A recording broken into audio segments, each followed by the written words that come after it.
Sa video pong ito ay matutunghayan po ninyo kung paano gawin ang barb stitch. Ganito po gawin. Ayan, may makikita po kayong guide na guhit. At diyan po itatahi ang blanket stitch. Ayan, dodoblehin lamang po sa bandang itaas ang blanket stitch. Ayan, pagmasdan po ninyo ang bawat tusok ng karayom. Ang paggawa po ng blanket stitch, ayan, itutusok po muna at nakapabilog po yung punong sinulid at hihigitin. Nakapaloob na po yung karayom. Ayan, pagkatapos po ng blanket stitch, ay ilulusot lamang po ang karayom. Ayan, na may kulay green na sinulid.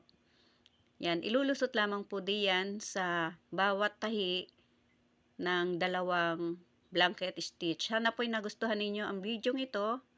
Sa mga hindi pa po naka-follow and subscribe, please follow and subscribe. Thank you for watching.